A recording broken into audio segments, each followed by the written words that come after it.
Hi friends, welcome to Yog stock. Thanks for supporting my videos. ఎవరైనా నా channel first time వచ్చినట్టుంటే please అండి subscribe చేసుకోండి. అలాగే నా వీడియోలు కనుక మీకు నచ్చినట్టయితే ఎవరికైనా షేర్ చేయండి. నాకు లైక్ ఇవ్వటం మాత్రం మర్చిపోకండి. ఎందుకంటే మీరు లైక్ ఇస్తే యూట్యూబ్ అల్గారిథం వీడియోస్ని ప్రమోట్ చేస్తుంది. ఎవరికైనా ఏ వీడియో అయినా ఏ రకంగా అయినా యూజ్ అవ్వచ్చు. సో ఇంక ఇప్పుడు ఒక ఇంపార్టెంట్ ఇన్ఫర్మేషను, అర్జెంట్ అప్డేట్ ఏంటంటే ట్రావెలర్స్ ఎవరైనా ఉంటే ఇప్పుడు ఆమ్, ఎందుకంటే lot of US travellers are going through sometimes going through London Heathrow కదా. మీరు ఎవరైనా సరే యునైటెడ్ స్టేట్స్ నుంచి లండన్ హీత్రూ ద్వారా వెళ్ళేవాళ్ళు గానీ, లేపోతే ఇండియా నుంచి యూకే వచ్చేవాళ్ళు గానీ, లేపోతే అరౌండ్ ద వరల్డ్ ఎక్కడి నుంచి ఎక్కడికొచ్చినా సరే if you are passing through Heathrow airport or landing in Heathrow airport, present Heathrow airport అయితే క్లోజ్ అయిపోయిందండి. రీజన్ ఏంటి అంటే హీత్రూకి ఏదైతే సప్లై చేసే పవర్ సబ్‌స్టేషన్ ఏదైతే ఉందో దాంట్లో ఫైర్ అనేది వచ్చిందనమాట. So, fire engines they are working since yesterday around 4, 5 తర్వాత ఎప్పుడో స్టార్ట్ అయిందిది.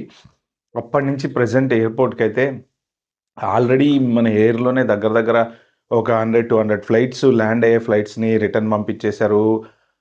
హీత్రూ ఎయిర్‌పోర్ట్‌లో పవర్ అయితే లేదు ప్రస్తుతానికి. పవర్ లేదు కాబట్టి ఆపరేషన్స్ నడవవు అని జెప్పేసి. ఇంకొకటి నెక్స్ట్ బిగ్గెస్ట్ ఇంటర్నేషనల్ ఎయిర్‌పోర్ట్ ఏంటంటే దగ్గరలో ఉంది గ్యాట్విక్. యాక్చువల్‌గా Heathrow is one of the world second largest busiest airport అనమాట. ప్రతి నిమిషానికి ఓ 2, 3 ఫ్లైట్లు దిగుతుంటాయి, వస్తుంటాయి, పోతుంటాయి. ఎందుకంటే వరల్డ్ ట్రావెలర్స్ బోలెడంతమంది బ్రిటిష్‌కొచ్చి పోతూ ఉంటారు. సో, అంత పెద్ద ఎయిర్‌పోర్టు, అంత బిజియెస్ట్ ఎయిర్‌పోర్ట్ ఒక్కసారి ఆగిపోతే ఏమైందంటే అంటే కనెక్టెడ్ ఎయిర్‌పోర్ట్ కూడా కాదు. యూఎస్‌కి చాలా చోట్లకి మిడిల్ ఈస్ట్ నుంచి కనెక్షన్స్ ఉన్నాయి. లేకపోతే ఇండియా నుంచి కనెక్షన్స్ ఉన్నాయి. సో మెనీ యూరోప్ నుంచి కనెక్షన్స్ ఉన్నాయి. సో, ఈ ఎయిర్‌పోర్ట్ కనెక్టెడ్ ఎయిర్‌పోర్ట్. యూఎస్‌కి ఇటు సైడు, తర్వాత కెనడాకి అన్నిటికి కనెక్టెడ్ ఎయిర్‌పోర్ట్ కాబట్టి పెద్ద ఎఫెక్ట్ అవుతుందనమాట. సో, మెయిన్ డిజాస్టర్ ఏంటి అంటే సబ్‌స్టేషన్‌లో ఫైరొచ్చింది. దాని మీద వాళ్ళు వర్క్ చేస్తున్నారు. అది ఇంకెప్పటికవుతదో తెలీదు. తర్వాత బ్యాకప్ రియాక్టర్స్ ఉంటాయి గదా! ఆ బ్యాకప్‌ది ఏదైతే ఉందో సెకండ్ బ్యాకప్ రియాక్టర్స్ అది గూడా పోయిందంట. మరి అది గూడా కాలిపోయిందంట దాంతో పాటు. అంటే మరి ఫైర్‌కి పక్కనే పెట్టారో ఏమో తెలియదు గానీ, సో, ఇది నిజంగా పెద్ద డిజాస్టర్ అని జెప్పుకోవాలి. ఏంటంటే యాక్చువల్‌గా ఫ్లైట్స్ ఎఫెక్ట్ అవుతే వరల్డ్ వైడ్ ట్రావెల్ ఎఫెక్ట్ అవుతది. అంటే ఒక్క బిజియెస్ట్ ఎయిర్‌పోర్టు మీకు చాలా బిజియెస్ట్ ఎయిర్‌పోర్ట్‌లున్నాయి. సింగపూర్ ఎయిర్‌పోర్ట్ వచ్చేసి పెద్ద busiest airport. Dubai international airport పెద్ద బిజియెస్ట్. ఇలాంటి బోలెడు ఎయిర్‌పోర్ట్‌లున్నాయి.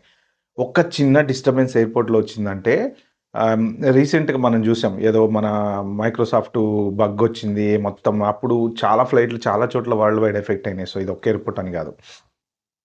ప్రెజెంట్ ఏంటంటే as of now Heathrow airport complete close అయిపోయింది. అంటే no landing, no take off. ఎప్పటికి ఓపెన్ అవుతదనేది గూడా ఆళ్ళు చెప్పలేని పరిస్థితుల్లో ఉన్నారు. గ్యాట్విక్ ఎయిర్‌పోర్ట్ ఆల్రెడీ కొన్ని ఫ్లైట్‌లు అంటే హీత్రూకి రావాల్సిన ఫ్లైట్‌లు డైవర్ట్ చేసిన ఫ్లైట్‌లు అంటే ల్యాండింగ్‌కి దగ్గరలో ఉన్న ఫ్లైట్‌లు ఏవైతే ఉన్నాయో డైవర్ట్ చేసారో అది ఫుల్ అయిపోయింది. అంటే అక్కడ నంబర్ ఆఫ్ ఫ్లైట్స్ ఫుల్ అయిపోయినాయి అనుకోండి. ఎయిర్‌పోర్ట్ చిన్న ఎయిర్‌పోర్ట్ హీత్రూతో కంపేర్ చేస్తే. సో, అక్కడ ఉన్న ఫెసిలిటీస్ గాని, స్టాఫ్ గాని వాళ్ళంతా సరిపోరు. కాబట్టి ఇంకా ఎవరైనా సరే ఫ్లైట్స్ ఏమైనా బర్మింగ్హామ్ గాని, మాంచెస్టర్ గాని ఇలాంటి చోట్లకి డైవర్ట్ అయిన ఫ్లైట్స్ ఏంటంటే no problem. At least they landed in UK కాబట్టి సో, వాళ్ళు మన ట్రైన్ తీసుకొని ఆబ్వియస్లీ లండన్‌కొచ్చే పాసిబిలిటీ అయితే ఉంది. బట్ అక్కడ గూడా ఎంత కెపాసిటీ ఆఫ్ ఫ్లైట్స్ ల్యాండ్ అవ్వగలుగుతాయి ఏంటి అనేది తెలియదు. సో, ఇప్పుడు ఎక్కడికక్కడ ఫ్లైట్స్ అన్నీ లండన్‌కి రావాల్సిన ఫ్లైట్స్ బయలుదేరాల్సిన ఫ్లైట్స్ ఏమైతే ఉన్నాయో అవైతే ప్రస్తుతానికి ఆపేశారు. చాలా అన్‌సర్టెనిటీ ఉంది. అంటే ఏం జరుగుతది? ఇప్పుడు ట్రావెలర్స్ ఫర్ ఎగ్జాంపుల్ మనం ఇండియా నుంచి యూకే వస్తున్నాం అనుకోండి. దుబాయ్ నుంచి వస్తాం. సో, 3:30 గంటలు దుబాయ్‌లో ల్యాండ్ అయిన తర్వాత దుబాయ్ నుంచి మళ్ళీ ఇక్కడికి రావాల్సిన ఫ్లైట్ బయలుదేరలేదనుకోండి. ఏంటి పరిస్థితి? సో, ఇది చాలా పెద్ద సిట్యుయేషన్ అనమాట. అంటే ట్రావెలింగ్‌లో ఒక నిజంగా అంటే ఇంత పెద్ద కంట్రీలో ఇంత పెద్ద ఎయిర్‌పోర్ట్‌కి వీళ్ళింత సింపుల్‌గా పవర్ బ్యాకప్ లేకుండా నడిపిస్తున్నారు అంటే మరి ఇక్కడ గూడా ఏంటో అసలు కామెడీ న్యూస్ ఏంటంటే ఇప్పుడు నేను విన్నది ఎవరో ఒక ఎంప్లాయీ అంట దాంట్లో వర్క్ ఫ్రమ్ హోమ్ చేస్తున్నారంట. ఆయన అక్కడి నుంచి పవర్ రియాక్టర్ దగ్గర ప్రాబ్లమ్ సాల్వ్ చేయడానికి రావడానికే 90 మినిట్స్ పడతదంట డ్రైవ్‌లో.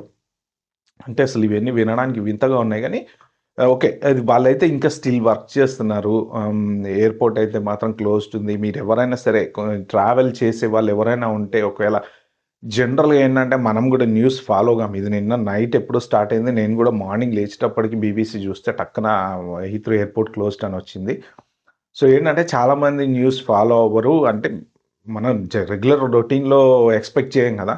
టక్కున తీరా ఎయిర్‌పోర్ట్‌కెళ్ళిన తర్వాత అప్పుడు అరే! మన ఫ్లైట్ లేదు లండన్‌కెళ్ళాల్సిన ఫ్లైటు అని చెప్పి ఎవరైనా అనుకుంటారేమో అన్న ఉద్దేశ్యంతో నేను ఈ వీడియో అయితే చేస్తున్నాను నేను. ఇంకొక చిన్న ఇంపార్టెంట్ అడ్వైస్ ఏంటంటే ఇది లెసన్స్ లెర్న్డ్ కింద తీసుకొని ఎందుకంటే ఇప్పుడు ఎయిర్‌పోర్ట్ క్లోజ్ అయింది కాబట్టి ఎవరైనా దుబాయ్‌లో స్టక్ అయినోళ్ళో, మిడిల్ ఈస్ట్‌లో స్టక్ అయినోళ్ళో ఉంటారు గదా! సో, వాళ్ళు ట్రావెల్ ఇన్స్యూరెన్స్ అనేది మస్ట్ అండి. ఎందుకంటే ఒక్కొక్కసారి మీ టికెట్ మీద మీకు ట్రావెల్ ఇన్స్యూరెన్స్ లేకపోతే మీ పరిస్థితి వర్ణనాతీతం. ఎయిర్‌పోర్ట్‌లో పండుకోవాల్సొస్తది మీరు. ఓకే. అందుకని జెప్పి ట్రావెల్ ఇన్స్యూరెన్స్ తీసుకుంటే ఏంటంటే, ఇలాంటి సిట్యుయేషన్స్‌లో ట్రావెల్ ఇన్స్యూరెన్స్ చాలా ఇంపార్టెంట్. మనం క్లెయిమ్ జేసుకోవచ్చు. లేకపోతే మనకు హోటల్ ఇస్తారు. ఇలాంటివి చాలా ఉంటాయి. కానీ అది లేకుండా మనము అంటే ఎక్స్‌పెక్ట్ చేయము. అన్‌ఎక్స్‌పెక్టెడ్ సిట్యుయేషన్స్ అవుతా ఉంటాయి. ఒక్కొక్కసారి వారం రోజులు, 10 రోజులు స్టక్ అయిపోయిన సందర్భాలున్నాయి. కాబట్టి ఏంటంటే, అదొక్కటి మాత్రం ట్రావెల్ ఇన్స్యూరెన్స్ ఎవరైనా సరే ఎంతవుతది మహా అయితే ఒక టికెట్ మీద రూ. 100, రూ. 200 ఎక్స్‌ట్రా అవుతది. పెద్ద ఎక్కువేం గాదు. కాబట్టి జాగ్రత్తగా ఎవరైనా టికెట్లు బుక్ చేసుకునే వాళ్ళు ట్రావెల్ ఇన్స్యూరెన్స్ అయితే ఒకటి తీసుకోండి. సో, నెక్స్ట్ ప్రెజెంట్ హీత్రూ ఎయిర్‌పోర్ట్‌కి ఎవరైనా ట్రావెల్ చేసేవాళ్ళు ఎవరన్నా ఉంటే, మీ ఈ వీడియో మీ సర్కిల్‌లో గూడా కొంచెం షేర్ చేయండి. ఎందుకంటే యూఎస్ నుంచి బయలుదేరే వాళ్ళు గానీ, యూఎస్ ఎళ్ళే వాళ్ళు గానీ, లేపోతే ఇండియా నుంచి వచ్చేవాళ్ళు గానీ, ఎక్కడి నుంచి ఎక్కడ వచ్చేవాళ్ళైనా సరే స్టక్ అయ్యే ఛాన్స్ అయితే ఉంది. లండన్ హీత్రూ ఎయిర్‌పోర్ట్‌కి వచ్చే వాళ్ళకి ప్రెజెంట్ ఏంటంటే ల్యాండింగ్ పర్మిషన్ లేదు గాబట్టి ఎటువంటి ఫ్లైట్స్ బయలుదేరట్లేదు. ఆల్రెడీ ఎయిర్‌లో ఉన్న ఫ్లైట్స్ మాత్రం రిటర్న్ పంపించేస్తున్నారు. అమెరికా నుంచి వచ్చిన ఫ్లైట్‌లు రిటర్న్ అమెరికా ఎళ్ళిపోతున్నాయి. మిడిల్ ఈస్ట్ నుంచి వచ్చిన ఫ్లైట్‌లు రిటర్న్ మిడిల్ ఈస్ట్ ఎళ్ళిపోతున్నాయి. పరిస్థితి ఎప్పుడు సార్ట్ ఔట్ అయిద్ది, మళ్ళీ వాళ్ళు రిటర్న్ ఎప్పుడు బయలుదేరుతారనేది మాత్రం at present very unclear. Okay friends. ఈ వీడియో గనుక మీకు నచ్చినట్టయితే ప్లీజ్ అండి like, share, subscribe to my channel. Thank you.